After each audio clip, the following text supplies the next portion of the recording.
Chers téléspectateurs du micro du Pasteur Bobo, partout où vous êtes à travers le monde, on vous dit bonjour ou bonsoir, ça dépend de l'heure à laquelle vous nous regardez. Nous vous rappelons que MPB TV, c'est international. On nous invite, on va aller en Corée du Sud. On est invité pour aller faire des reportages dans une des grandes églises là-bas. Mais aujourd'hui, nous sommes avec Bishop Claudio. Avec lui, on va essayer d'en parler par rapport à tout ce qui se passe dans l'église, à travers le monde.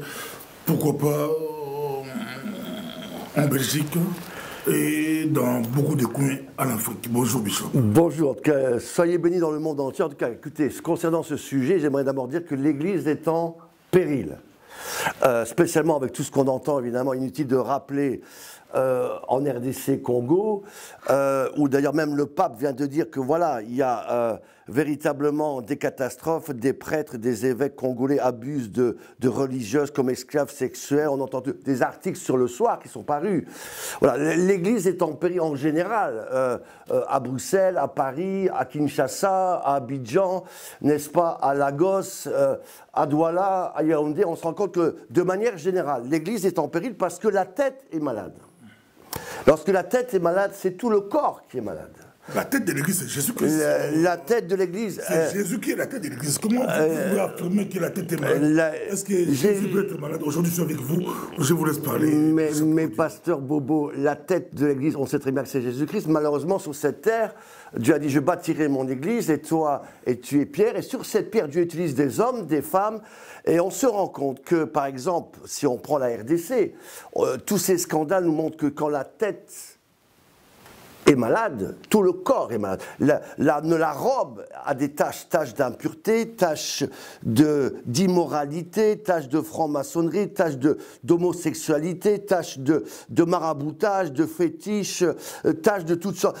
L'Église, il y a un scandale qui arrive, laissez-moi terminer, qui arrive avec des faux apôtres, des faux prophètes. Réponse du berger à la bergère. Je vais laisser parler, ne vous en faites pas, c'est juste le début, il faut... Donc, réponse du berger à la bergère, le pape dit que les prêtres, les évêques de l'église au Congo, il y a des abus, des scandales. Le bishop affirme que c'est la tête qui est malade. Or, la tête de l'église catholique, entre guillemets, c'est lui-même le pape. La tête est malade, selon Bishop Claudio. Je vais vous laisser parler.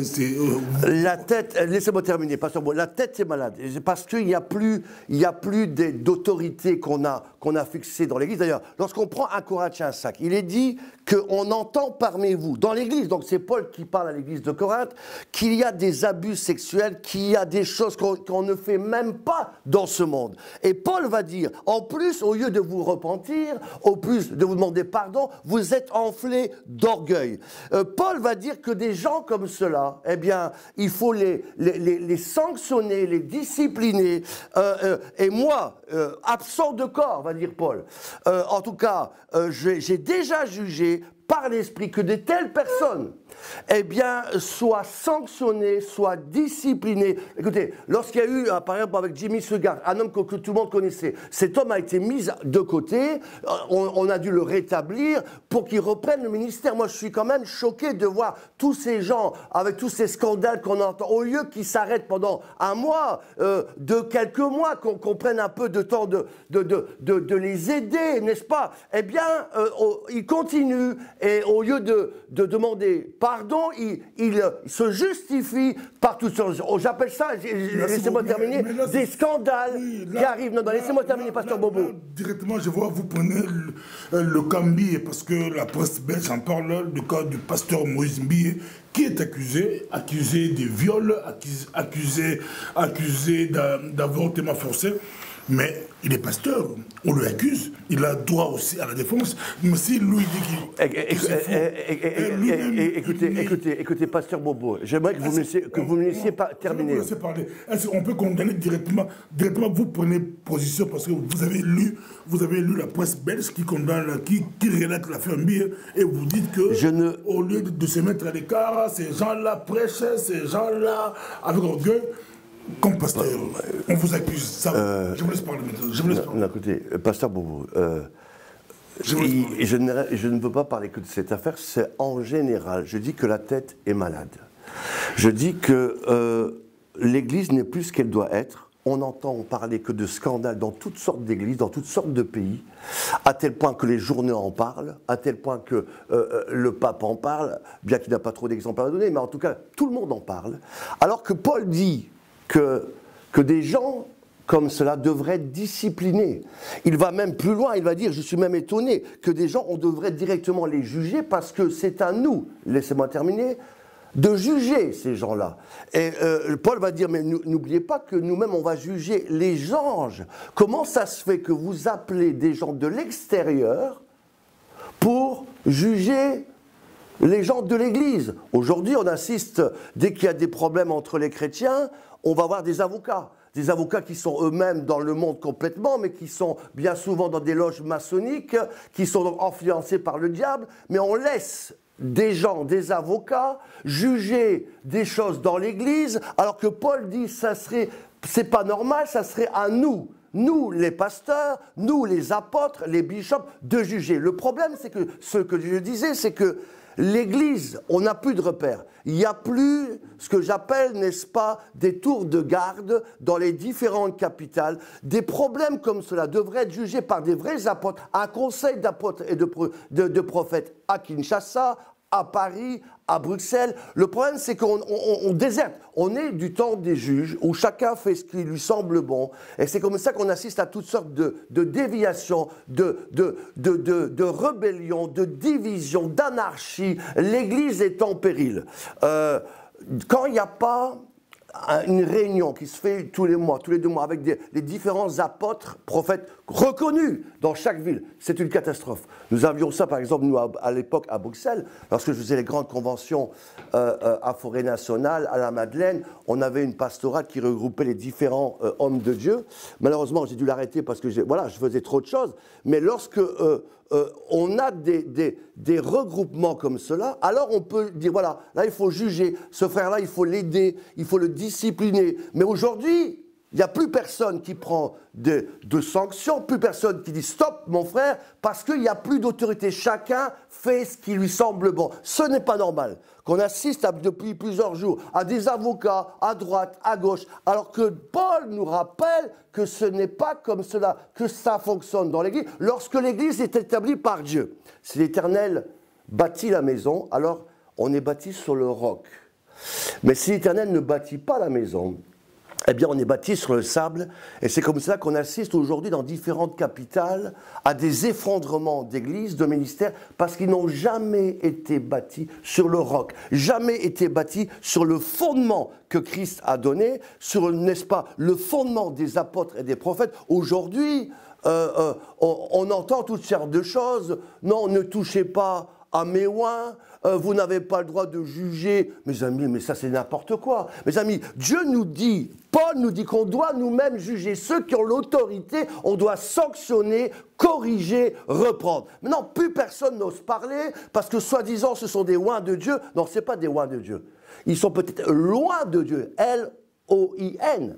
C'est-à-dire, ils sont éloignés de Dieu. Ils ne marchent plus avec Dieu. Qu'on ne me dise pas que ces gens-là sont appelés par Dieu, qui sont des vrais apôtres, des vrais pasteurs. C'est faux. Ce sont des gens qui se sont improvisés, qu'on a nommés par la famille pasteur, ceci, on donne des titres. Ils n'ont jamais été appelés. Jamais Dieu les a appelés. Jamais ils n'ont aucune autorité. Et c'est pour cela que ça crée des scandales. Je dis bien, partout.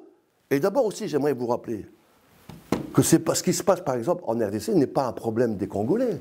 Moi, j'ai vu les pastorales congolaises se réunir. Mais attendez, ça salit le corps de Christ.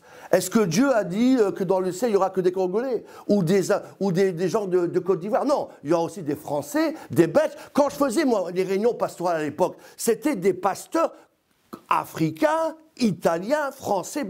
Dieu a dit qu'il met des autorités dans chaque ville. Dans l'Apocalypse, on voit par exemple qu'il y a un conseil pour chaque ville, à l'église d'Éphèse, à l'église de Corinthe, à l'église aujourd'hui de Bruxelles, de Paris. Il devrait y avoir des conseils qui se réunissent pour juger ces affaires, pour sanctionner, pour corriger. Merci beaucoup, monsieur. On vous voit monter sur les chaînes. Oui, non, je suis déçu parce que...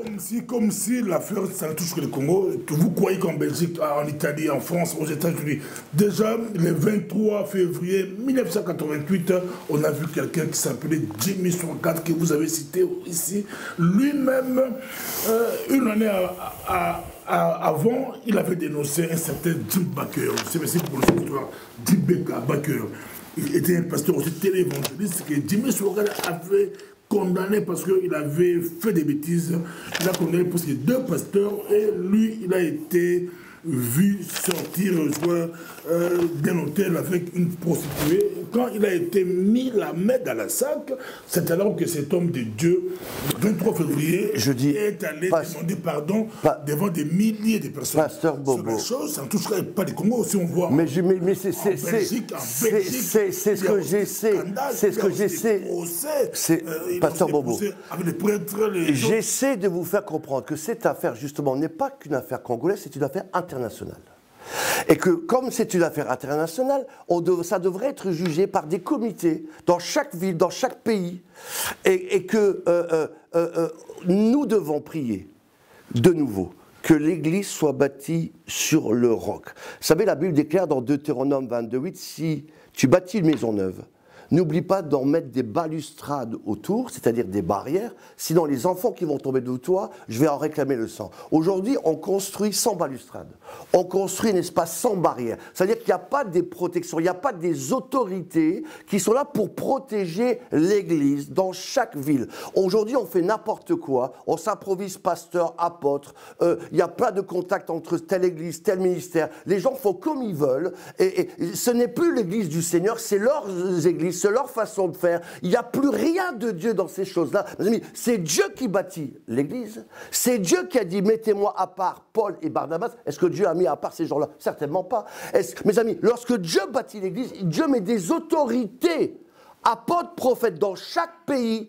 Et c'est à ces gens-là, n'est-ce pas, que Dieu a donné l'autorité de corriger, Paul va dire, je ne suis pas là, je ne suis pas au Congo, je ne suis pas Kinshasa, mon corps n'est pas là-bas, mais déjà dans mon esprit, je juge ces gens-là, que des gens comme cela devraient être sanctionnés, Pasteur Bobo, devraient être corrigés, parce qu'on ne peut pas, l'Église est en danger, l'Église est en péril, l'image que nous donnons est catastrophique.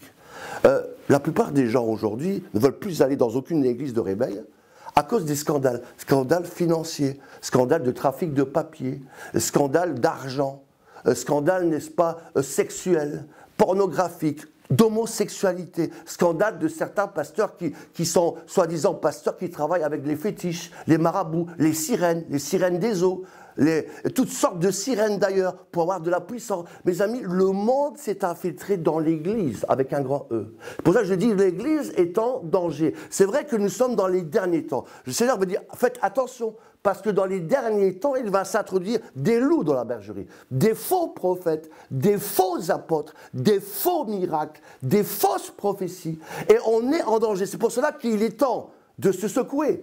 Donc, que Dieu, je prie, ma prière est celle-ci, que Dieu suscite tout à nouveau des gouvernements, c'est-à-dire des sièges d'autorité, de vrais apôtres dans chaque grande capitale, pour remettre de l'ordre, parce que Paul va dire à Timothée, va mettre de l'ordre à Tite, dans telle église, établis des anciens, remets de l'ordre. Mes amis, il est temps, nous sommes dans les derniers temps, que l'ordre revienne dans les églises avec des vrais apôtres, prophètes, qui vont être reconnus, remis en position à Kinshasa, à Paris, à Bruxelles, au Togo, dans n'importe quel pays du monde. Parce qu'actuellement, mes amis, l'Église est en péril. L'image que nous donnons à des hommes d'affaires, à des chrétiens, à des catholiques, c'est quoi ? Mes amis, on n'a jamais vu autant. Là, cette église de Corinthe était remplie de dons, remplie de prophéties. Mais Paul va dire, on n'a jamais vu autant de problèmes d'arriver dans une église de réveil. Que répondez-vous à ceux qui disent que nous sommes au temps de la fin, c'est normal, Jésus avait prédit qu'au temps de la fin, les choses vont se détériorer. Donc c'est ça qu'on voit dans l'Église, c'est que Jésus est à la porte. Quand vous voyez ces choses... On est effectivement, vous avez raison, Pasteur. On est tellement dans les temps de la fin que j'ai prêché dans nos églises tout récemment qu'il ne faut pas seulement bâtir aujourd'hui l'Église, il faut la protéger, il faut la garder. Il faut mettre des murailles de protection. Vous savez, par exemple, vous prenez dans Genèse au chapitre 6, Exode 2, la Bible déclare que lorsque Dieu a demandé à Noé de bâtir l'arche, eh bien, il lui a dit, n'oublie pas de mettre du bitume à l'intérieur et du bitume à l'extérieur. Dans Moïse, lorsque l'enfant est né, Pharaon qui voulait tuer tous les enfants, des femmes, ça, on cache Moïse, on le met dans un panier, on le met dans le fleuve. Mais on a mis du bitume dans le panier à l'intérieur et à l'extérieur. Du bitume, c'est quoi? C'est ce qui donne une protection, n'est-ce pas? C'est ce qui enduit à l'intérieur et à l'extérieur. Dans le bâtiment, ça appelle les infiltrations d'eau, les pourritures. Le problème aujourd'hui, c'est qu'on bâtit des églises, des ministères, mais il n'y a pas de bitume. Donc s'il n'y avait pas de bitume, par exemple, dans l'arche de Noé, l'arche de Noé aurait coulé lorsque l'eau est arrivée. S'il n'y avait pas de bitume dans le panier qu'on a mis dans le fleuve avec Moïse, eh bien le panier aurait coulé. Le bitume, ça protège l'intérieur et l'extérieur. Le bitume, c'est quoi? C'est la parole de Dieu. Le bitume, c'est le sang de Jésus, c'est la prière. Ce sont les apôtres, les prophètes, les 5 ministères que Dieu donne à l'Église pour la protéger, la garder. Aujourd'hui, il n'y a plus de bitume. Il n'y a plus de protection. C'est pour ça, si l'Éternel ne bâtit la maison, ceux qui la bâtissent travaillent en vain. Ça va tomber comme des châteaux de cartes, comme des tours de Babel. Parce qu'aujourd'hui, l'Église n'est pas bâtie selon le modèle de Dieu, avec différents ministères, apôtres, prophètes, pasteurs. Aujourd'hui, c'est un seul leader, comme la tour de Babel, qui, moi ceci, moi cela, moi j'ai la plus grande Église, moi j'ai la plus grand ministère, moi je suis le plus grand chanteur. Mes amis, c'est l'orgueil, moi. Mes amis, la tour de Babel s'est écroulée comme un château de cartes. Mes amis, on est dans les derniers temps. Mes amis, vous qui regardez cette émission, Dieu appelle son Église. Enfin, faites attention, on doit de nouveau revenir au fondement, n'est-ce pas? Bâtir sur le roc, bâtir pas sur le sable, bâtir sur le roc. Parce que oui, des tempêtes vont venir, oui, des choses vont arriver. Mais si on est bâti sur le roc, on n'a rien à craindre. Mais tous ceux qui sont bâtis sur le sable, tous ces soi-disant pasteurs, prophètes, apôtres vont s'écrouler de façon tôt ou tard. Mes amis, la Bible va révéler les choses. Et c'est vrai, vous allez me dire qu'il faut que des scandales arrivent. La Bible le dit, il y a des scandales qui vont arriver parce qu'on est dans les derniers temps.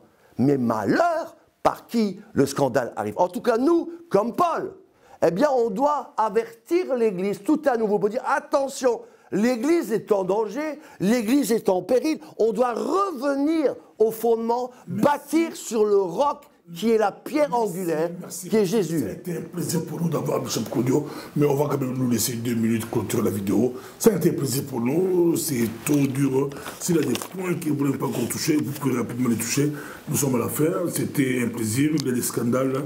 Vous écoutez l'homme de Dieu sonner, prévenir l'Église avec un ton un peu dur. Nous traversons des temps vraiment difficiles. Ça ne touche pas que le Congo. Comme il a dit, ça touche le monde entier. Ça touche partout. Aujourd'hui, avec l'Internet, une bêtise qui est faite en Chine peut perturber le monde entier. J'aimerais vous dire ceci. Coronavirus, ça bouge tout. Jean-Baptiste va dire « repentez-vous ». Jésus va dire dans Jean 21, 12, mes amis, il est arrivé... Il a renversé les tables. Il a dit, au lieu d'avoir une maison de prière, on en a fait une maison de trafic, de toutes sortes de choses. Il était en colère. La sainte colère de Dieu a renversé ces tables. Il a dit non, ici, c'est une maison de prière. Et j'appelle les vrais adorateurs, les vrais, je dis bien, pas les faux. Les vrais adorateurs à adorer en esprit et en vérité. De plus, dans Ézéchiel chapitre 8, Dieu va dire à Ézéchiel, regarde le mur, perce la muraille, et tu verras un trou, et tu vas voir les abominations qui s'y font derrière. Ézéchiel 8.8. Mes amis, on est dans les derniers temps. Mes amis, tout ce qui est caché dans les ténèbres va être révélé à la lumière. Donc, quelle que soit votre vie, si vous êtes un chrétien dans une église, dans les affaires politiques, on doit revenir à la parole de Dieu, basée sur les fondements, parce que tôt ou tard, Dieu va démasquer Tout ce qui est caché. Mes amis, la tête est malade, que ce soit au niveau politique, je terminerai avec ça, dans les affaires, spirituelles, lorsque vous voyez, je m'excuse, on en reparlera encore, mais ce qui se passe au Congo, la tête politique, elle est malade. Il n'y a pas de chef, il n'y a pas de gouvernement, et c'est une tête avec plusieurs têtes, c'est un monstre, n'est-ce pas? On a plusieurs personnes qui dirigent derrière M. Kabila le pays, avec différentes têtes. Comment voulez-vous que ce pays aille bien politiquement? C'est pour ça que je n'arrête pas de dire que dans de telles conditions, quand la tête est malade, la tête politique est malade, la tête des affaires est malade. Quand vous écoutez un pasteur qui a tout récemment dit qu'aujourd'hui, il n'y a pas de travail au Congo, que pour avoir du travail, vous devez vous prostituer. Les hommes, les femmes doivent se prostituer chez le patron, devenir homosexuels, et alors là on leur donne un poste, sinon s'ils ne se prostituent pas, on ne va pas leur donner un poste. Rendez-vous compte dans l'état où aujourd'hui on est, pasteur Bobo, partout, mes amis, c'est même en Europe, c'est plus partout, en tout cas, mes amis, écoutez, oui, Kinshasa. J'aimerais bien que les gens puissent comprendre ça. Plus regarde, il y a un article des journaux qui sort dans le potentiel où il y a un témoignage qu'au Congo maintenant, pour avoir un poste, exactement, femme, que vous soyez femme ou homme, il faut passer par des... On doit être sexuel, on doit faire partie des loges maçonniques dans ce qui est à Kinshasa, je m'excuse. Moi qui ai connu cette ville tellement belle, d'ailleurs on l'appelait Kinshasa la belle. Après c'est devenu Kinshasa la poubelle. Mais excusez-moi de vous dire, certains appellent aujourd'hui Kinshasa le bordel. Tellement, n'est-ce pas, il y a des scandales à tous les niveaux, politiques, je dis bien, dans les affaires et dans les églises. Moi qui aime ce pays, je prie, et je reviens sur ce que je disais, que j'ai toujours dit depuis presque un an. Dieu a un gouvernement, a un roi qui doit arriver. Mais comment voulez-vous? D'abord, ça doit être tout ce qu'il a, ça doit être nettoyé, parce que Dieu ne met pas du vin nouveau dans des vieilles eaux. Tout ce que vous voyez là ne tiendra pas. Au niveau politique, c'est passager. Il n'y a rien qui va tenir, parce que ce n'est pas de Dieu. Quand vous voyez tous ces gens, les corruptions, les associations qu'ils ont avec des personnes du diable, quand vous voyez même l'opposition qui est tellement ridicule, qui n'a même pas de sens, des gens qui sont condamnés par la justice, certains sont comme faux témoignages, c'est une catastrophe totale. Je prie, que ce soit au Congo, que ce soit en Europe. J'ai fait un article il n'y a pas longtemps que l'Europe est en danger. Je dis que l'Europe est en danger. Je dis que l'Afrique, Kinshasa, est en danger. On doit prier que le gouvernement, vous savez, il est dit dans Isaïe 9, le gouvernement reposera sur les épaules du Seigneur. En principe, Dieu a donné son gouvernement pour ses rois sur cette terre. On doit prier que le gouvernement de Dieu vienne au Congo, aux États-Unis, à Bruxelles, à Paris, à Londres, n'est-ce pas, partout, en Italie, en Espagne, au Portugal. C'est la seule façon. Dieu a donné à l'Église. Je bâtirai mon Église et les portes de l'enfer ne pourront pas la stopper. Donc on doit revenir. En 2020, je prie que tout ce qui n'est pas de Dieu disparaisse. De toute façon, ça va tomber comme des chats contre cartes. Vous avez vu des scandales, malheureusement, il y en a encore d'autres qui vont arriver, que ce soit chez les politiciens, que ce soit chez les hommes d'affaires, que ce soit chez les gens dits de l'église religieuse. Et merci. Dieu va bâtir son église, merci. Chercher des... J'aimerais aussi dire ceci, c'est que ceux qui veulent notre livre, bon, il y a Dieu bâtit une armée, qui est là, je suis en train de déterminer... Oui, c'est donc c'est vous qui avez écrit. C'est moi qui ai écrit, bien sûr. Bishop Claudio, donc on peut le trouver sur notre site, donc toddchannel.org. Il y a un autre livre que je suis en train de terminer dans 15 jours qui s'appellera. Ça, c'est Dieu lève une armée. Dieu lève une armée. Il y aura aussi donc un autre livre qui va sortir d'ici 3 semaines. C'est La sirène du Gabon, où je parle des principautés démoniaques, je parle du combat spirituel, je parle comment chasser les esprits, chasser les démons, aussi spécialement les principautés qu'il y a dans chaque pays. Parce qu'il y a un des problèmes au Congo, c'est cette sirène qui est serpent crocodile qu'il y a dans le fleuve, qui n'a jamais été stoppée. Et donc je parle dans ce prochain livre, La sirène du Gabon, des principes. Comment combattre? Il y en a un 3e livre qui va sortir cette année, c'est les 7 fêtes de l'Éternel. En tout cas, allez sur notre site toddchannel.org et vous pourrez commander ces différents livres que je suis en train d'écrire, qui seront une bénédiction pour l'armée de l'Éternel dans le monde entier. Voilà, que Dieu vous bénisse grandement. En tout cas, merci. Dieu a des bonnes choses. Pour l'année 2020, simplement, il est en train de nettoyer, de purifier, que ce soit le domaine spirituel, affaires et politique. Et après viendra le vrai, ce que Dieu a prévu pour vos vies, que Dieu vous bénisse dans le monde entier. Merci beaucoup, M. Champeux. À la prochaine. Merci, c'était MPB TV Gospel de Festival de Number One, de Top One. On s'apprête pour aller en Corée, chez les Coréens. On s'apprête, on est invité là-bas, MPB TV Gospel, suivi jusqu'en Corée. Merci. Amen.